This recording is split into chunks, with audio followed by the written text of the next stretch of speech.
a huge moment for the E90 M3. We made it!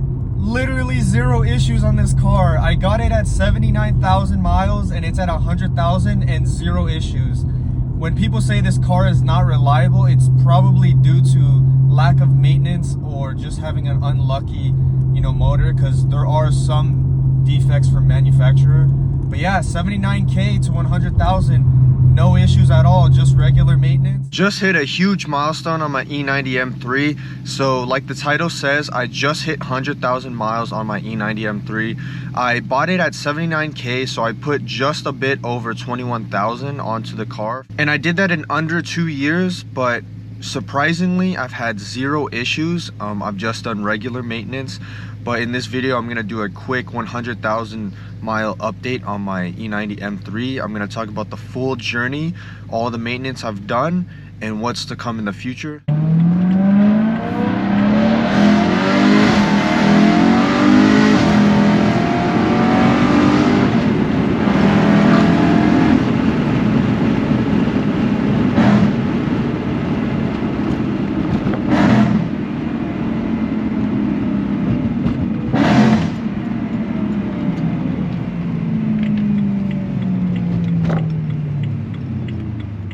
Alright, so it's 11 hours later. Hopefully you enjoyed those little bit of driving clips and exhaust clips, but let's get straight into the 100,000 mile update on my E90 M3. So we're going to start from the beginning.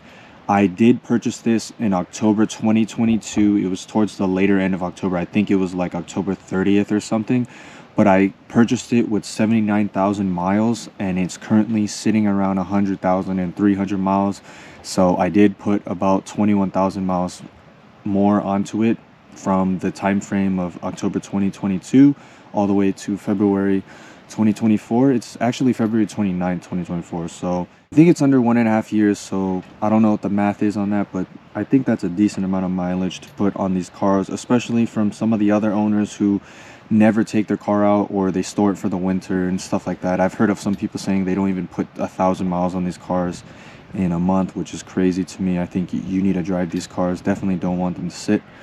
But yeah, I did purchase it in October 2022 and it was at 79,000 miles. It's a 2011 Jerez Black. I believe it's a comp package. I'm not sure. It did come with the 19-inch comp wheels. It was the gloss black version. So this car was originally blacked out when I bought it. So yeah, it's looking a little different now, but still looking good. So I'm changing the angles a little bit, but now let's get into the maintenance that I've done. I've done a total of 4 oil changes in that time frame. My intervals are about 6,000 to 7,500 miles. Some people would kill me for that because I know some people, they even change their oil within like 5,000 or 3,000 miles. I'm not one of them. But yeah, I've had 4 oil changes. I did the spark plugs, the fuel breather valve at 94,000 miles.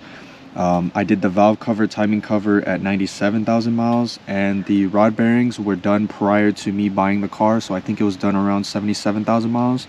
I have not done the throttle actuators. I do not know if it's been done before me owning it. So when I bought the car, it was completely stock outside of some Swift springs. I have not done coilovers. These are just on Swift springs. It does have the EDC, so when I do eventually go to coilovers, I'm gonna have to, code that out. But this car was completely stock. It was stock exhaust, stock, everything really. There's no intake, stock bumper, stock headlights. Like I was saying, it's basically been 100% stock when I bought it outside of the springs. But since then, let's talk about what I've done. I do have a Euro front bumper, so that's why there's no amber reflector. I did put a GT4 lip. I put these NT03s on, and I also have an exhaust, which I actually had 2 setups, so we're gonna go into that. But first, let's turn on the car so it can idle while we're doing this, just to make it a little more interesting. Also, a bird pooped on my car, so yuck. I also did run the CSL style carbon fiber trunk from ECS Tuning. I prefer the look of the stock trunk. Oh yeah, also when I bought the car, there was a spoiler on the there was a rear spoiler on the stock trunk. It's off now, so now I need to get this repainted.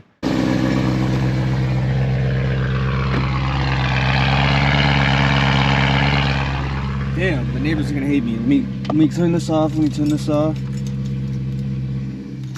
While it's idling, let me tell you the exhaust setups that I was running.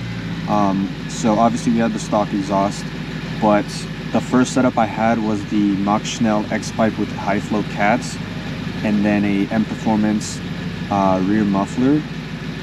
And that one actually already had what do you call it? It already had the muffler mod, so it was pretty loud. So that setup is definitely pretty loud. It's not as loud as I have now, and it's definitely not as raspy or high pitched, but that's because for this second setup, I kind of was more deliberate on the options. For my second setup, I have the valved exhaust full catback essentially. I have a dual X-pipe with high flow cats, no resonators, and a rear axle back with the valves. Right now they're closed because I don't want to have the neighbors kill me. This exhaust setup is really aggressive. If I were to do it again, I probably would not go no resonators, because it is pretty raspy in my opinion. Some people like that sound, but I actually would prefer it to be a little bit of a cleaner tone. But the high-pitched F1 sound at the higher end of the RPM sounds insane, and that's essentially why I went dual X-pipe. That setup is supposed to make the exhaust tone higher pitch, and I think it does, because between my Mach Schnell and M Performance setup and this one, it definitely has way more of a higher pitch. But if I were to do it again, I'd definitely get resonators. I think this was the last change that I forgot to mention. I did go with the Lux Angel Eyes because my halos, you know, they went out after about 100,000 miles. Other than that, the car's been really good to me. I do think this car gets a bad rap in terms of like reliability and the problems that it has, such as the, you know, mostly the rod bearings and the throttle actuators. But I believe if you get a good, well-maintained example of this car, you won't have any issues even past 100,000 miles.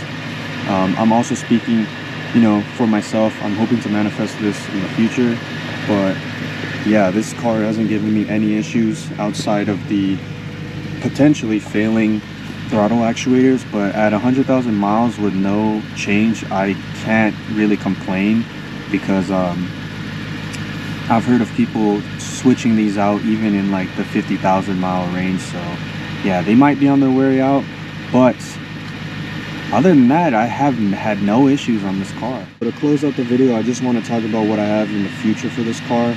I'm not sure if I'm going to go intake, because it's a lot of money for basically no gain, just sound.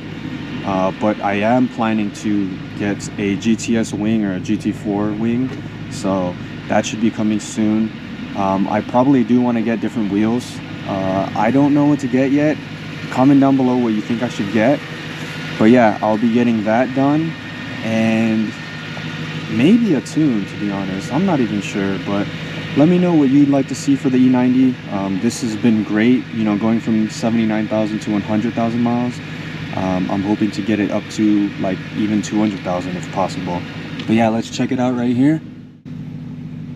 As you can see, it's at 100,295, so it's definitely past 100,000 miles. But hopefully you enjoyed this video. Don't forget to like, comment, and subscribe, and I'll see you in the next upload.